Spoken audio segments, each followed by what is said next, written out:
pesquisador e escritor Paulo Henrique de Figueiredo lança obra que revela fatos desconhecidos da vida de Allan Kardec e conduz o espiritismo para a libertadora doutrina dos espíritos.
Olá, minha querida Marisa, boa noite. Boa noite, minha querida amiga Delfa, que bom ver você. Mas eu estou muito feliz de te ver. Seja muito bem-vinda, minha querida. Nós já estávamos com saudade. E eu com saudades de vocês também, né? É com muita alegria que mais uma vez venho ao Centro Espírita Zilda Gama, de Sapucaia, Rio de Janeiro, encontrar você, Rolim, nossos amigos queridos, para podermos conversar mais uma vez sobre temas da doutrina espírita. Isso mesmo, minha querida, e nós já estamos agradecendo, nosso coração cheio de alegria. E eu vou, então, apresentar nossa querida Marisa Lavorina, que é de São Paulo, e já esteve conosco, conforme ela falou, e hoje traz mais um estudo especial, hein? O dever segundo o Espiritismo. Vamos estar atentos, vamos acompanhá-la com muito prazer. Minha querida, então nós vamos convidando todos os nossos irmãos que estão nos acompanhando. São vários irmãos de todas as partes que sempre falam que nos acompanham, e então nós estamos dando a todos as boas-vindas e uma boa noite para todos. Nesse momento, então, nós vamos nos harmonizando intimamente, elevando nossos pensamentos a Deus, nosso Pai de amor e bondade, a Jesus, esse mestre e amigo de todas as horas, para agradecer, Senhor, essa oportunidade de mais uma vez estarmos estudando essa doutrina que nos ensina o verdadeiro caminho para a nossa evolução espiritual. Agradecemos, Senhor, também a nossa mentora Zilda Gama, que está sempre nos acompanhando, e pedimos que inspire nossa querida irmã Marisa para que ela desenvolva o seu estudo e nós estejamos de coração e mente abertas para absorver esses ensinamentos valiosos.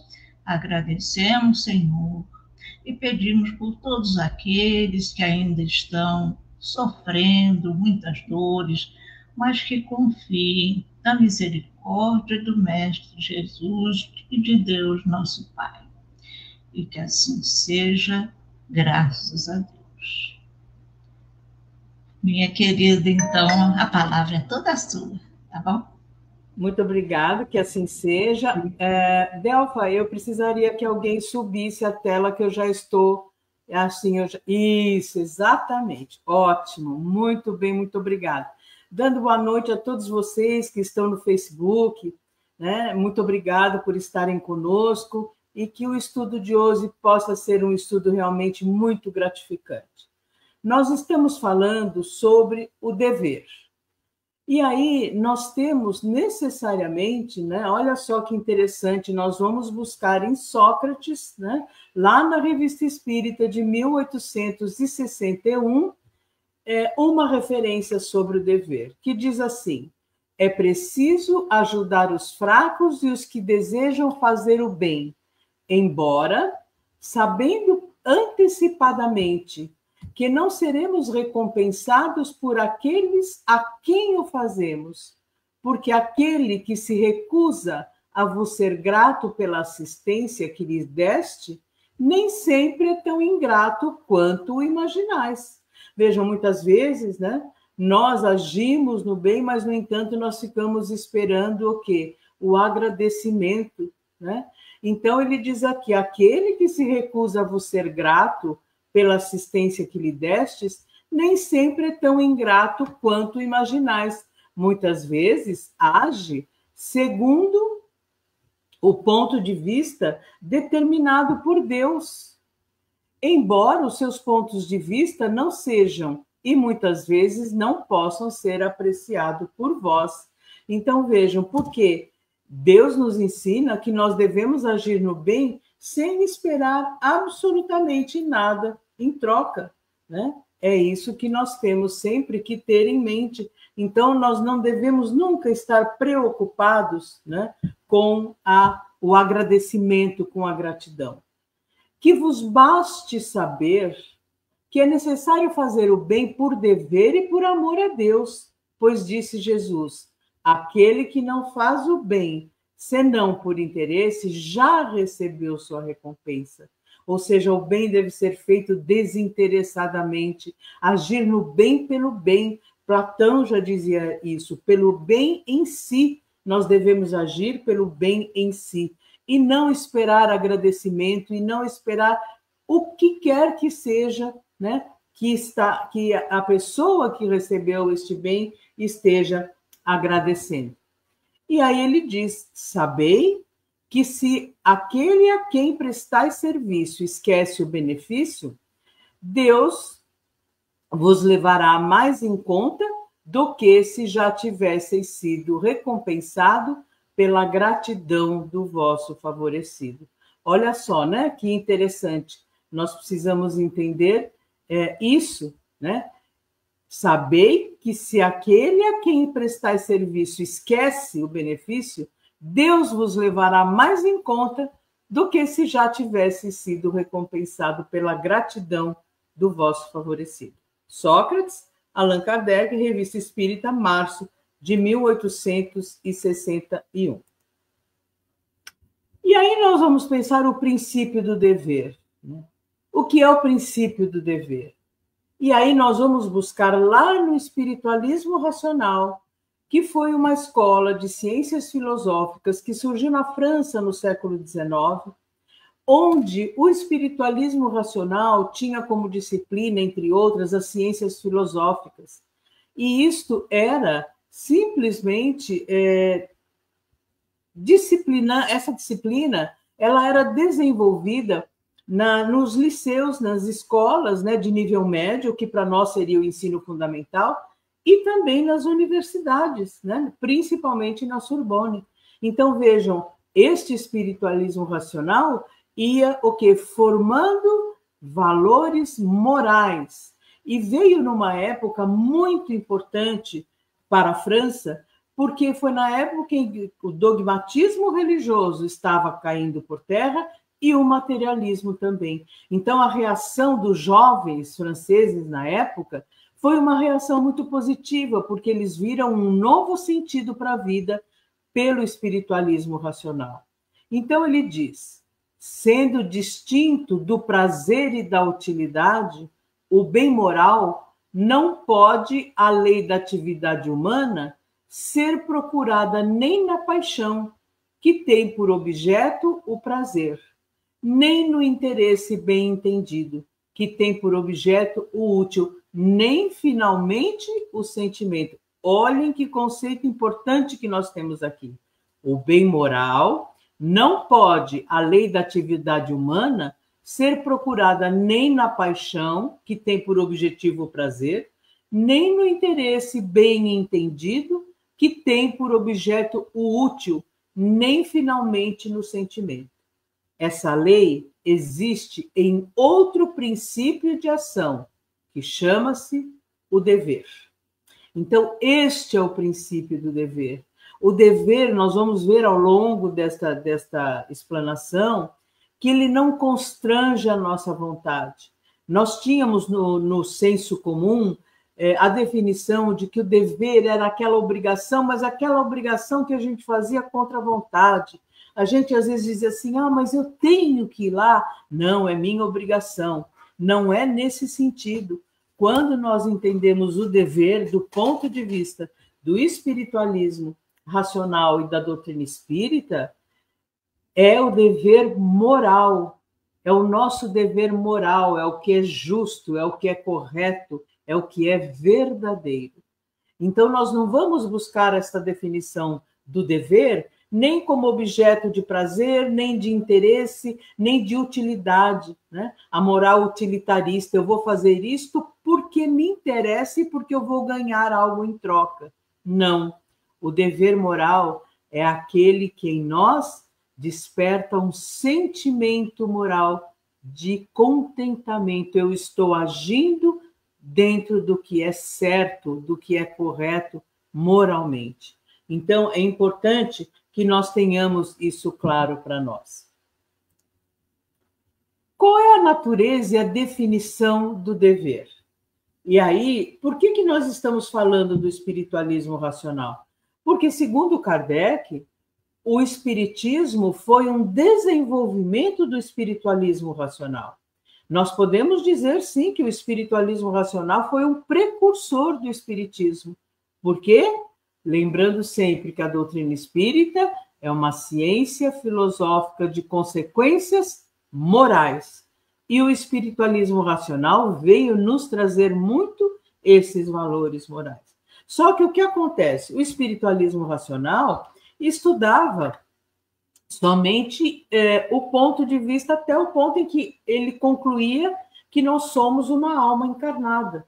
Eles não se dedicaram ao estudo da metafísica, ou seja, mas e depois que nós morremos? O que acontece conosco, né? Então, o espiritismo, sim, vem desenvolver o espiritualismo racional, porque aí sim vai estudar a metafísica, né? O estudo do espírito, o que acontece conosco após o nosso desencarne. Então, ele diz, não se pode conceber bem moral ou honesto sem reconhecê-lo imediatamente como o verdadeiro bem. Então, o dever moral ou honesto é o verdadeiro bem. O que de melhor pode haver para o homem do que ser verdadeiramente homem, isto é, gozar das verdadeiras faculdades humanas, daquelas que o distingue do animal? Ora, nós fomos adquirindo ao longo das nossas reencarnações, nós fomos adquirindo a nossa capacidade de escolha, nós fomos desenvolvendo o nosso livre-arbítrio, portanto, nós fomos desenvolvendo a nossa inteligência, a nossa capacidade de escolher, diferente do animal que não tem a consciência, não tem a consciência do espírito, né? É isso por isso que ele diz, o que de melhor pode haver para o homem do que ser verdadeiramente o homem, ou seja, usar e desenvolver as verdadeiras faculdades humanas, razão, vontade, imaginação, né? Se o homem fosse só pura razão e puro amor, ele se inclinaria tão naturalmente ao honesto, ao justo, como se inclina atualmente ao prazer e à utilidade. Houve uma época da humanidade em que justamente existia a moral utilitarista que versava sobre isso. Eu só faço aquilo que seja útil para mim, porque de alguma forma isto vai voltar como um benefício para mim, né? E nós tínhamos alguns pensadores, como, por exemplo, o Conde de La Rochefoucauld, que ele dizia que não havia nada a não ser de puro interesse. Toda amizade era interesseira, ele só tirava desse aspecto o amor materno. Mas de resto ele dizia que tudo que nós fazemos, até uma amizade, é sempre por interesse. Então é muito triste, né? Porque a doutrina espírita vem trazer o oposto disso. A doutrina espírita vem nos dizer agir no bem, pelo bem em si. Se o homem, aqui nós já falamos, sendo, porém, duplo, o homem, como já dissemos, está ligado, por um lado, ao corpo, à animalidade, como é pelo outro, a Deus, a verdade e a justiça. Segue-se que nele existe uma guerra interior e que sua razão, por uma parte, mostra-lhe o bem, ao passo que a outra, sua paixão, o arrasta o prazer. E isso, como é fundamental para nós entendermos, né, que é preciso que nós possamos viver como encarnados, como espíritos encarnados na Terra, entretanto, sempre com vistas à nossa futura, a nossa vida futura, a nossa verdadeira essência, que é o espírito, né? Quando nós vemos o homem no mundo, no Evangelho segundo o Espiritismo, é exatamente a importância de vivermos como espíritos encarnados, pois estamos no mundo, diz no Evangelho, até mesmo nas nossas frivolidades ou até mesmo as nossas necessidades. Entretanto, sem perder de vista o sentido espiritual da nossa vida, né? Então, é como ele diz, sendo, porém, duplo o homem, como já dissemos, está ligado, por um lado, ao corpo e à animalidade, como é, pelo outro lado, a Deus, a verdade e a justiça, ou seja, o lado do espírito. Segue-se que nele existe uma guerra interior. Então, essa guerra interior é porque, via de regra, nós queremos, claro, sempre atender às nossas necessidades materiais, terrenas, entretanto, a nossa essência, que é o espírito, a nossa consciência, nos faz pensar, lembrar que é preciso dar o sentido espiritual na nossa vida. E aí nós falamos um pouquinho das características do dever. Sendo absoluto, o dever é, ao mesmo tempo, universal, isto é, aplicável a todos os homens da mesma maneira, nas mesmas circunstâncias, donde se segue que cada um deve reconhecer que esta lei tanto se impõe a si mesmo quanto aos outros homens. O dever é para todos, tanto que nós vamos encontrar no Tratado Elementar de Filosofia de Paul Genet o dever estendido a vários segmentos da nossa vida. O dever conosco próprios, o dever com a família, o dever com os amigos, o dever a Deus, o dever ao nosso trabalho, à nossa pátria, aos animais. Então, por isso que ele diz, sendo absoluto, o dever é ao mesmo tempo universal, aplicável a todos os homens da mesma maneira, nas mesmas circunstâncias, donde se segue que cada um deve reconhecer esta lei, tanto se impõe a si mesmo quanto aos outros. Todos nós temos como princípio a importância do dever moral. Resulta do que procede que o primeiro caráter ou o primeiro caractere do dever é ser absoluto, isto é, ordenar sem condição e sem ter consideração os desejos, as paixões, os interesses daqueles a quem ordena. É independente da constituição individual de cada um. E olha, nós diríamos mais, é independente de qualquer circunstância, de raça, de credo, de condição de vida. O dever é único e absoluto para todos. A moral não depende de nossos gostos e de nossas fantasias, porquanto, se assim fosse, deixaria de haver moral.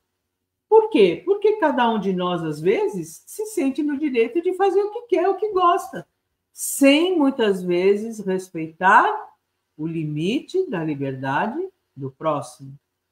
Por isso que ele diz que a moral não depende dos nossos gostos e das nossas fantasias, porque se assim fosse, deixaria de ser moral. Quem diz regra, diz alguma coisa que tem um valor intrínseco e absoluto, independente dos casos particulares aos quais se aplica. Um exemplo prático: é nosso dever agirmos com justiça. Ah, mas só para com os nossos amigos? Não, para com todos. É nosso dever agir na caridade, na fraternidade, na solidariedade. Ah, só para os meus amigos? Só para alguns? Não, para todos.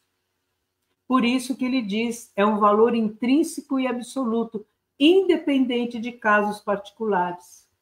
Dizer que o dever é absoluto é, pois, dizer que tem por base a natureza das coisas e não as apreciações individuais de cada um. Deste primeiro caráter, deduz-se um segundo. Vocês já pensaram se o dever fosse um conceito que cada um fosse entender e fazer do jeito que acha? Nós não estaríamos cumprindo à risca a lei de liberdade. Né?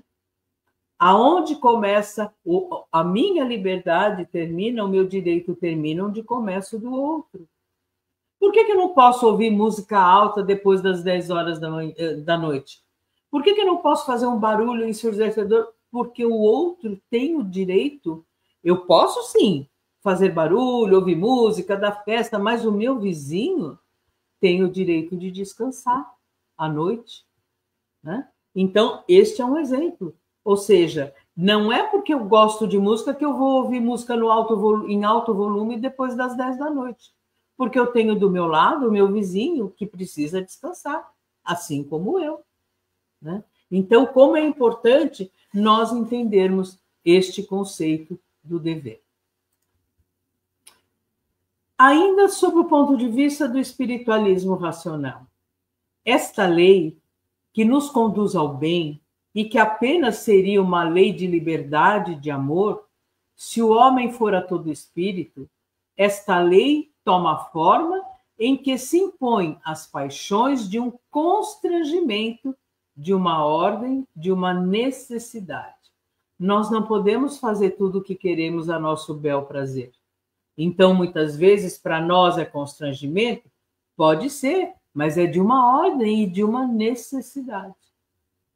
Entretanto, esse constrangimento é um embaraço moral e distingue-se do constrangimento físico, porque este é fatal e irresistível. Ao passo que o constrangimento imposto a nós pelo dever é suportado pela razão, sem violentar a liberdade. Este gênero de necessidade que só se impõe à razão, sem constranger a vontade, é a obrigação moral. Então, vejam, quando nós agimos pela nossa razão, esse dever não constrange a nossa vontade. Muito pelo contrário, ele não violenta a nossa liberdade. Por quê? Porque ele é um dever pautado no dever moral, no bem em si. Né? Por que nós vamos visitar um amigo quando ele está adoentado? Eu vou por obrigação? Não, eu vou porque é o meu dever moral pelo quanto eu dedico de amizade, de carinho, mas deveria ser ou deve ser só para os amigos? Não, para todos. Por que nós encontramos hoje, graças ao entendimento, pessoas ou grupos de pessoas que vão aos hospitais, vão às casas, aos abrigos de idosos, vão às creches, aos orfanatos, levar alegria, levar afeto, levar o que de melhor podem levar, né? Porque é um dever moral de nós, como nós dissemos lá na primeira lâmina, como disse Sócrates, de acolher o mais fraco, de acolher aquele que necessita e de agir no bem para todos.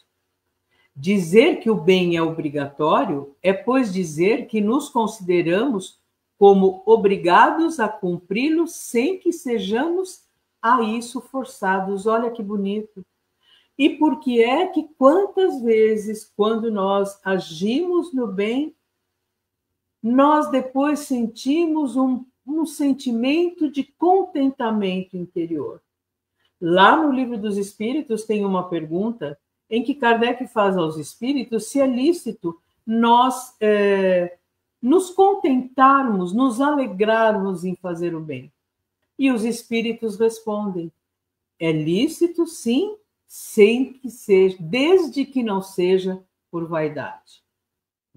Certa feita, eu ouvi algo muito interessante que eu vou passar para vocês que estão conosco. Se nós perguntarmos agora, nesse exato momento, 19 horas e 26 minutos, quantas vezes bateu o nosso coração desde que nós abrimos os olhos de manhã? Não sabemos contar. Se nós perguntarmos a nós mesmos quantas vezes nós respiramos hoje, até este momento, 19h26, desde que nós abrimos nossos olhos pela manhã, também não sabemos dizer. Por quê? Porque é tão natural em nosso organismo que nós não contamos, pois assim deveria ser a prática do bem. Porque muitas vezes, porque nós tivemos uma ação no bem, nós no final do dia chegamos em casa, hoje eu pratiquei a caridade. Não precisamos contar, porque agir no bem, agir no dever, deve ser tão natural em nós quanto as batidas do nosso coração e quanto o ar que nós respiramos. Pelo contrário, diz Paul Janet, desde que o cumpríssemos por força, cessaria de ser o bem. Então, o bem, agir no bem, no dever, não é agir obrigado por força. Aí ele deixaria de ser o bem. Deve, portanto, ser exercido livremente. E o dever pode ser definido como uma necessidade consentida. Gente, são reflexões tão profundas, né?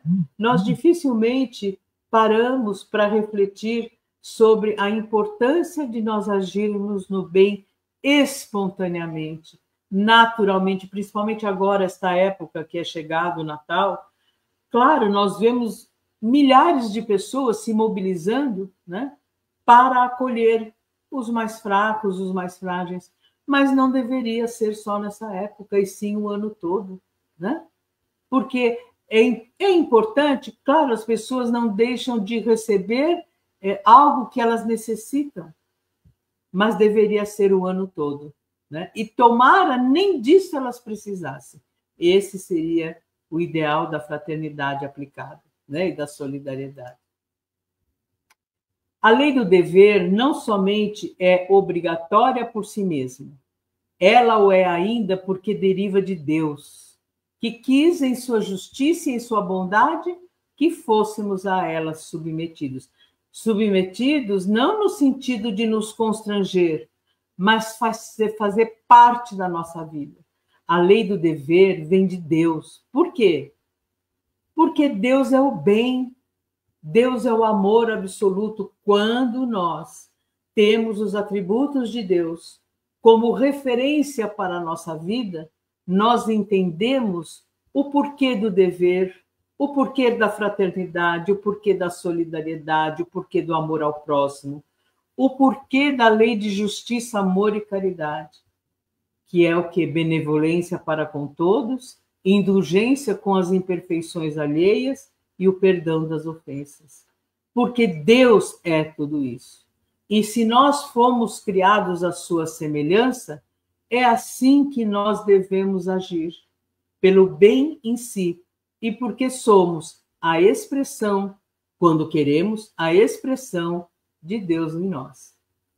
Sendo Deus, Ele próprio, o ser absolutamente perfeito, tendo-nos criado à sua imagem, quis por isso mesmo que fizéssemos nossos esforços para imitá-lo, o máximo possível, e dando-nos o ser, impôs-nos a obrigação de ser virtuosos. É, portanto, a Deus mesmo que nós obedecemos, ao obedecermos à lei do honesto e do dever. Isto está no Pequenos Elementos da Moral, né, de Paul Janet, que é um compêndio, né, uma obra resumida do Tratado Elementar de Filosofia. Né, um estudo fantástico que nós fazemos, e quanto mais nós fazemos, mais nós vamos aprender. E aí nós temos como exemplo, mais uma vez, a Revista Espírita, este manancial de conhecimento, onde nós vamos encontrar artigos riquíssimos e que compõem toda a obra kardeciana. Muitas vezes, por um equívoco muito grande durante anos, as pessoas disseram: a Revista Espírita foi um laboratório que Kardec fez. Engano e grave equívoco. A Revista Espírita é um manancial de artigos que nos faz refletir sobre a doutrina espírita profundamente. Então, na Revista Espírita, nós vamos encontrar, em 1860, um artigo em que nós extraímos esse trecho, bem compreendido, e Kardec sempre fez questão de, em vários artigos, ele colocar essa expressão, bem compreendido. O Espiritismo tende a destruir as ideias realmente supersticiosas, mas, ao mesmo tempo, demonstrando o princípio. Dá um objetivo ao bem, fortalece as crenças fundamentais que a incredulidade ataca com violência a pretexto do abuso. Combate a chaga do materialismo, que é a negação do dever, da moral e de toda a esperança. E é por isto que dizemos que um dia ele será a salvaguarda da sociedade. Vejam, Kardec, na Gênese, vai dizer, lá no capítulo 18, Os Tempos São Chegados, que a fraternidade será a pedra angular da nova ordem social. E a fraternidade, ela está pautada no dever moral, do nosso dever de sermos fraternos, solidários, cooperarmos. Leon Denis tem uma frase muito bonita na sua obra Depois da Morte. Ele diz que haverá de chegar o dia em que nós vamos viver o outro. Viver o outro não é viver a vida do outro com o objetivo claro da curiosidade, não. Quando ele diz viver o outro, é ser tão solidário que nós não poderemos jamais dizer que somos felizes enquanto houver um irmão nosso passando necessidade, passando fome, falta de condições de higiene, né? Faltas de oportunidade para o trabalho. Então, é isto que nós temos que entender. O nosso dever moral vai muito além de nós acharmos que são ações materiais, porque nós precisamos, acima de tudo, lembrar da caridade moral, de nós tornarmos visíveis, de nós darmos visibilidade àqueles que muitas vezes nós passamos ao largo, na rua, e que sequer nos dirigimos com um olhar, com um bom dia. São nossos irmãos, são aqueles com os quais nós estabelecemos conexões, porque nós estamos encarnados, entre outras coisas, para estabelecermos conexões de fraternidade, de solidariedade, de amor ao próximo, de perdão, de benevolência. Na doutrina espírita, vigora o mais absoluto respeito à diversidade humana. E vejam, mais do que nunca, ultimamente, nós temos falado muito sobre essa diversidade. São todos nossos irmãos. Não se admite mais qualquer tipo de preconceito de raça, de credo, de gênero, seja lá do que for. É preciso saber respeitar a diversidade humana.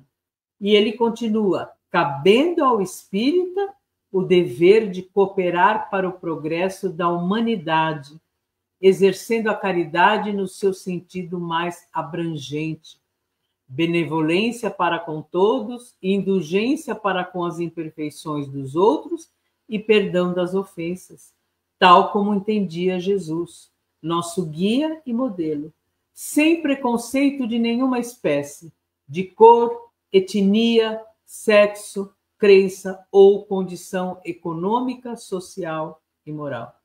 É esse respeito à diversidade, o respeito verdadeiro, né, de dar visibilidade, dignidade a todos aqueles que são nossos irmãos, independente, como disse aqui, sem nenhum tipo de preconceito de cor, etnia, sexo, crença ou condição econômica e social ou moral. Só assim, desculpa, gente, nós estaremos exercendo o verdadeiro amor ao próximo.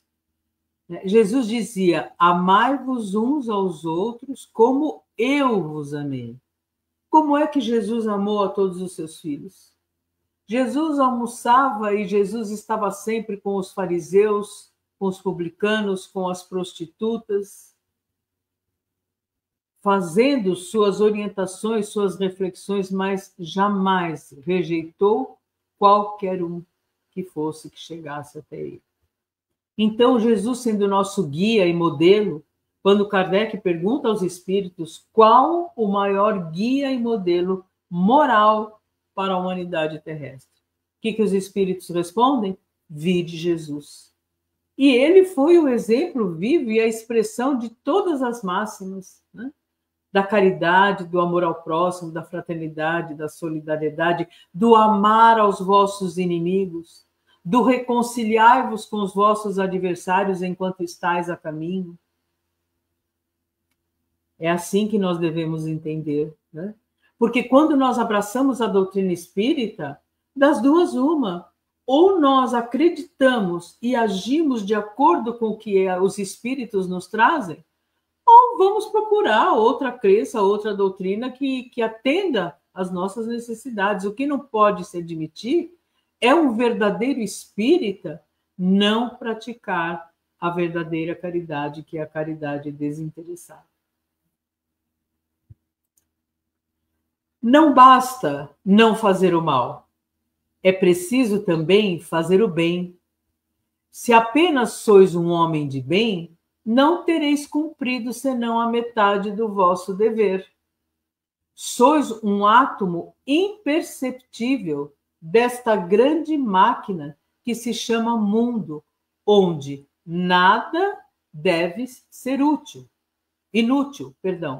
Sobretudo, não nos digais que se pode ser útil sem fazer o bem. Ver-nos-íamos forçados de vos replicar por um volume. Então, vejam, muitas vezes nós vamos ver lá na obra O Céu e o Inferno, né, esta grande obra de Kardec, em que muitas vezes os espíritos chegam na erraticidade. E o que Kardec comenta através das comunicações? O espírito se arrepende de todo o mal que ele fez e de todo o bem que ele poderia ter feito e não fez. Então, é muito importante, quando nós vemos aqui, não basta não fazer o mal. Às vezes nós temos uma fala recorrente que é assim: eu sou uma boa pessoa, eu não matei ninguém, não roubei, nunca falei mal de ninguém, eu levo a minha vidinha assim numa boa. Isso é fazer o bem? Não. E é aí que muitas vezes nós enganamos, né? Nos enganamos, porque muitas vezes, ao chegar na erraticidade, nós achamos que isso era o suficiente, e não é. Kardec vai nos trazer, nesta obra maravilhosa que é O Céu e o Inferno, o arrependimento dos espíritos, dizendo: eu poderia ter feito muito mais e não fiz. Muitas vezes, alguns até, eu levei uma vida boa, acomodada, contudo, nunca me faltou nada. E espíritos que muitas vezes escolhem vir numa próxima encarnação, numa condição mais humilde, principalmente a gente vai ver isso no capítulo 8º da segunda parte, se eu não estiver enganada, em que ele vai de expiações terrestres, algumas comunicações de espíritos que escolhem numa próxima reencarnação vir numa condição mais humilde para que possam aperfeiçoar o seu caminho de desenvolvimento intelecto-moral. Um deles, inclusive, diz, olha, eu na última encarnação, eu agi no bem, eu agi de acordo com as leis divinas, mas eu queria simplesmente, na próxima encarnação, ser uma pessoa mais humilde, onde eu possa apressar o meu aperfeiçoamento. Então, vejam, nós temos essa condição. Nós podemos escolher nas encarnações, porque somos nós que escolhemos as nossas provas e as nossas expiações, aquelas que vão até apressar o nosso desenvolvimento moral. Assim como também nós podemos retardar o nosso aprimoramento moral. Retrogradar, nenhum espírito retrograda, mas ele estaciona. Então, o agir no bem é um conceito muito mais amplo, o dever é um conceito muito mais amplo do que nós imaginamos. Nós estamos reencarnados antigamente, quando nós perguntávamos no meio espírita, para que estamos aqui? Para que estamos encarnados? A nossa resposta era sempre a mesma, para evoluir. Não é só isso. É muito mais do que isso e a nossa resposta é muito mais ampla. Nós estamos aqui para aprendermos a amar, a cooperar, a ser úteis. Nós estamos aqui para, a exemplo da dinâmica do mundo espiritual, nós simplesmente aprendermos com os espíritos que sabem mais do que nós, e para isso termos a humildade suficiente, trabalharmos com os nossos iguais e ensinarmos e instruirmos aqueles que ainda precisam de ajuda. Então vejam como é importante nós entendermos a dimensão da nossa reencarnação. Às vezes as pessoas dizem assim, pensando bem, eu não sei para que eu reencarnei, eu nem sei por que eu estou aqui. Como não? Cada um de nós tem uma tarefa, seja ela qual for, não importa, da mais simples à mais complexa. Simplesmente, cada um de nós tem a sua tarefa a desempenhar, desde aquele que recolhe o nosso lixo, que varre a nossa rua, ao presidente de uma multinacional, a um grande estadista. Todos nós temos a nossa tarefa a cumprir. E é preciso que nós entendamos que não existe segredo, porque a doutrina espírita é muito clara, muito didática e muito simples. Trabalhar com amor, trabalhar com... Kardec usa uma expressão que eu gosto muito, com devotamento. E quando ele usa essa expressão, o que é nós nos devotarmos? Nós nos dedicarmos quase que integralmente, com todo o amor que nós temos no nosso coração, seja qual for a tarefa que nós tenhamos que fazer. Esse entendimento é muito importante para nós, para que nós possamos praticar o nosso dever realmente com amor, com alegria, com bom ânimo, com coragem. O Espiritismo veio trazer para nós a certeza da vida futura. Lá na Gênese, no capítulo 1, Características da Revelação Espírita, no item 62, Kardec vai colocar um trecho em que os espíritos dizem assim: é a humanidade espiritual que veio ao encontro da humanidade terrestre. Antes vocês andavam na escuridão, nós viemos clarear o vosso caminho. Antes vocês diziam aos que amavam um eterno adeus, e hoje vocês dizem um até breve. Antes vocês agiam, cada um por si, Deus por todos, e agora vocês agem, um por todos e todos por um. Então vejam, os espíritos vieram nos trazer todas as possibilidades, todos os recursos que, junto com o que nós já temos, com os nossos esforços, nós podemos, sim, coroar a nossa vida terrestre. Né? É isso que nós precisamos entender. E aí nós vamos falar, né, sobre o capítulo 17 do Evangelho segundo o Espiritismo, sede perfeitos, porque o que Jesus dizia, sede perfeitos como o meu Pai o é. E nós acabamos de falar, se nós temos hoje a possibilidade e a certeza de desenvolver os atributos do Espírito, que são a extensão dos atributos de Deus, só que não absoluto, porque absoluto só Deus, é assim que nós precisamos agir para alcançarmos a nossa perfeição relativa, porque a perfeição absoluta é só Deus. Então, lá no Evangelho segundo o Espiritismo, no capítulo 17, Sede Perfeitos, no item 7º, nós vamos encontrar esta citação que é maravilhosa. O dever é a obrigação moral da criatura para consigo mesma. Primeiro, e em seguida para com os outros. O dever é a lei da vida. Com ele deparamos nas mais ínfimas particularidades, como nos atos mais elevados. Quero aqui falar apenas do dever moral e não do dever que as profissões impõem. Vejam, é muito claro, né, essa citação.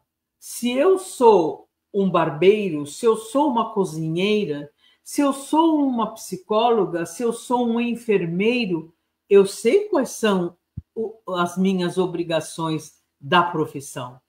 Então, ele vai dizer o dever moral e não o dever que a profissão impõe.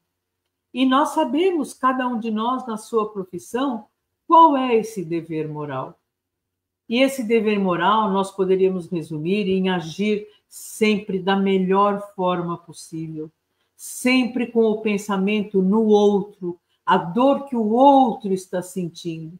Nós não podemos dimensionar a dor do outro, mas nós podemos acolher, nós podemos abraçar, nós podemos expressar a nossa solidariedade dizendo: eu sei o que você está sentindo. Eu já passei por isto que você está passando e por isso eu entendo você. Então, veja a importância. Na ordem dos sentimentos, o dever é muito difícil de cumprir-se, por se achar em antagonismo com as atrações e interesse e do coração, do interesse e do coração. Não tem testemunhas as suas vitórias e não estão sujeitas à repressão suas derrotas. O dever íntimo do homem fica entregue ao seu livre-arbítrio. O aguilhão da consciência, guardião da probidade interior, o adverte e sustenta, mas muitas vezes mostra-se impotente diante dos sofismas da paixão. Como é difícil, às vezes, para nós abrir mão de um sofisma, ou seja, de uma falsa ideia que a paixão nos traz, né, para agirmos de acordo com a nossa consciência, que é o guardião da nossa probidade interior. É a nossa consciência que nos adverte, que nos sustenta e diz: olha, não é por aí, não haja dessa forma, pensa bem no que você está fazendo, você acha que é esse o caminho reto? E muitas vezes quem vem nos alertar disso, quem é? O nosso anjo guardião, aquele que vela por nós desde o nosso nascimento. E que muitas vezes nós estamos em desequilíbrio que sequer nos permitimos ouvir os preciosos conselhos intuitivos do nosso espírito protetor. Fielmente observado, o dever do coração eleva o homem. Como determiná-lo, porém, com exatidão? Vejam só, finalmente observado, o dever do coração eleva o homem. Mas como determiná-lo com exatidão? Como é que será que nós vamos determinar com exatidão o que é o dever para nós? Onde ele começa? Onde termina? O dever principia para cada um de vós exatamente no ponto em que ameaçais a felicidade ou a tranquilidade do vosso próximo. Acaba no limite que não desejais ninguém transponha com relação a vós. Gente, como é importante nós termos isso claro. Às vezes nós nos achamos no direito de chegar para alguém e ainda que esta pessoa esteja agindo de forma equivocada, muitas vezes nós vamos o quê? Alertar essa pessoa publicamente. Muitas vezes nós podemos humilhá-lo, muitas vezes com palavras, com ações, e nós sabemos que não é assim o nosso proceder. Que quando é nosso dever moral, quando nós vemos que alguém está agindo de forma a prejudicar várias pessoas, é nosso dever alertar esta criatura? Sim, mas de que forma? Isoladamente, particularmente, com amor, com acolhimento, aconselhando, olha, você está vendo o que você está fazendo? Você acha isto certo? Você está maldizendo tal pessoa, a todos os outros companheiros de trabalho? Você gostaria que fizesse isso com você? E nós temos esse dever moral, está lá no Livro dos Espíritos. Deus criou todos os homens iguais para a dor. Pequenos ou grandes, ignorantes ou instruídos, sofrem todos pelas mesmas causas, a fim de que cada um julgue em sã consciência o mal que pode fazer. Olha que importante reflexão. É preciso que nós tenhamos essa reflexão, que cada um julgue em sã consciência o mal que pode fazer. Com relação ao bem, infinitamente vário nas suas expressões, não é o mesmo critério, porque quanto mais eu puder fazer o bem, ele simplesmente está em nós como a expressão da verdade. É completamente equivocado dizer que o homem tem um mal por natureza, absolutamente. Vários pensadores da história da humanidade trouxeram esse conceito, mas nós sabemos que não é verdade. A igualdade em face da dor é uma sublime providência de Deus, que quer que todos os seus filhos, instruídos pela experiência comum, não pratiquem o mal, alegando ignorância de seus efeitos. Nós hoje sabemos muito bem, nós adquirimos ao longo do tempo das inúmeras, infinitas reencarnações, a nossa possibilidade de distinguir entre o bem e o mal. Nós podemos perfeitamente saber a diferença entre um e outro. Nós não podemos mais alegar ignorância. Ah, não, eu fiz isso, mas eu não sabia o que eu estava fazendo. Como não? Somente as pessoas privadas, né, com limitação séria, severa, nós sabemos, né? Mas aqueles que gozam da sua consciência, da sua plena inteligência, nós sabemos sim quando estamos fazendo algo que vai magoar alguém, né? Numa simples palavra, num simples pensamento, numa simples atitude. O dever é o resumo prático de todas as especulações morais. É uma bravura da alma que enfrenta as angústias da luta.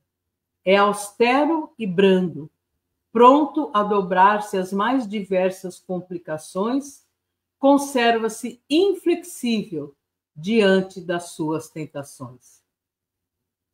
O homem que cumpre o seu dever ama a Deus mais do que as criaturas e ama as criaturas mais do que a si mesmo. É a um tempo juiz e escravo em causa própria. Gente, olha só como é importante nós refletirmos sobre isso. O homem que cumpre o seu dever ama a Deus mais do que as criaturas e ama as criaturas mais do que si mesmo. Portanto, quando nós agimos no bem, nós abrimos mão da nossa disponibilidade interna, né? Nós agimos no bem porque é o que é justo, o que é verdadeiro, porque é o que é o correto e porque, acima de tudo, como está escrito aqui, nesta belíssima mensagem de Lázaro, é porque nós amamos a Deus. E Deus é o bem em si. Ele é a expressão maior do bem. O dever é o mais belo laurel da razão. Descende desta, ou seja, descende da razão, como de sua mãe o filho. Então, o dever, ele é fruto da nossa razão. Agir no bem, o dever é quando nós pensamos com lógica, quando nós pensamos com o nosso espírito crítico. E aí não importa, nós saímos da nossa zona de conforto e nós vamos agir em prol daqueles, como nós dissemos na primeira lâmina, dos fracos, daqueles que ainda necessitam, em todos os sentidos, do nosso acolhimento, do nosso amor, da nossa solidariedade, da nossa alegria, do nosso sorriso, da nossa amizade. Eu me lembro uma vez, só para ilustrar, eu estava caminhando na rua, eu ia caminhar todas as manhãs, e quando eu vinha voltando, uma varredora de rua disse assim para mim: moça, aperta o passo que vai chover. E eu, na hora, falei: muito obrigada. E depois eu voltei e perguntei qual era o nome dela. E ela me disse o nome dela e conversamos ali rapidamente. Veja, muitas vezes, para essas pessoas que nós não damos visibilidade, para elas nós não somos invisíveis. Um simples olhar, um sorriso, um abraço faz muita diferença na vida de quem muitas vezes se sente absolutamente invisível. O homem tem de amar o dever, não porque preserve de males a vida, males aos quais a humanidade não pode subtrair-se, mas porque confere à alma o vigor necessário do seu desenvolvimento. O dever cresce e irradia sobre a mais elevada forma, em cada um dos estágios superiores da humanidade.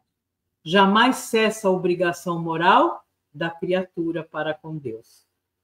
Tem esta, ou seja, a criatura, de refletir as virtudes do Eterno, que não aceita esboços imperfeitos, porque quer que a beleza da sua obra, ou seja, a nossa beleza do ser espiritual, resplandeça aos seus próprios olhos. Lázaro, Paris, 1863. E nós vamos terminando a nossa exposição de hoje, agradecendo a todos vocês pelo companheirismo, pela participação, por estarem sempre tão carinhosamente nos acolhendo e, principalmente, que essa nossa reflexão de hoje sirva para nós agirmos cada vez mais no bem, lembrando que nós estamos expressando a beleza de Deus em nós, mas sem interesse, pelo amor ao próximo, pela fraternidade, pelo amor a todos, porque a nossa família não é só o nosso núcleo familiar, a nossa família é a humanidade, a nossa grande família universal. Muito obrigada a todos vocês, um grande abraço, um beijo no coração.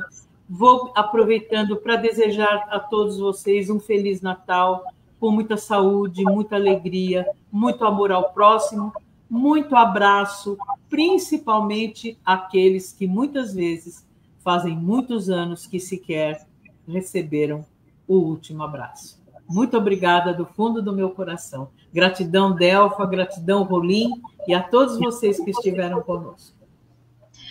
Minha querida Marisa, nós que te agradecemos por tanto carinho, por palavras tão carinhosas, e você pontuou muito bem tudo sobre o dever, porque muitas vezes faz confusão, a pessoa não entende o que é essa. Isso é uma dádiva de Deus para nós, porque nós vamos aprendendo, nos educando, e a doutrina espírita sabe como trazer para nós, e você, minha querida, trouxe de uma maneira muito clara, muito explicativa.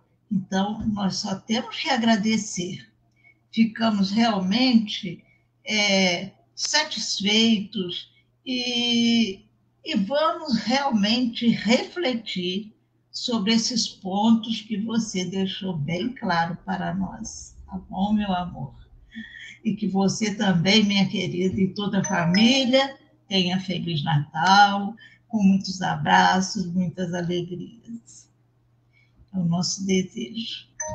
E nesse momento, então, continuando com as nossas vibrações no bem, no amor, é que nós vamos agradecemos, Senhor, por esses momentos que aqui passamos, por ouvir esses ensinamentos que são especiais para a nossa caminhada no dia a dia, essa trajetória em que, no momento, estamos aqui na Terra. Agradecemos a nossa mentora Zilda Gama por nos trazer essas bênçãos no dia a dia, por trazer a nossa irmã, explanando para nós esses benefícios que nós podemos exercitar no dia a dia.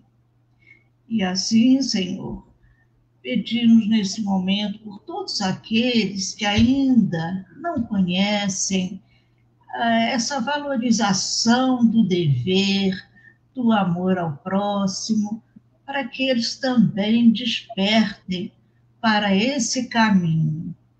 E, Senhor, só temos que agradecer por tudo que tem nos dado, por todas as bênçãos durante todo o ano, e que assim nós vamos seguindo cada vez mais, amando aquilo que fazemos e, por isso, caminhamos até chegar à nossa felicidade completa. Senhor, muito obrigada e que todos os nossos irmãos também recebam essas bênçãos todos os dias, em todas as horas. Que assim seja, graças a Deus. Que assim seja. Minha querida, Olha, que abraço muito apertado. Muito. Um beijo para todos. Muito. E até a próxima. Contem sempre comigo, porque é uma alegria imensa no coração que eu tenho para vir aqui. Para nós também. Então, o trato está feito. Fica com Deus. Você também. Tchau, gente. Boa noite a todos. Boa noite.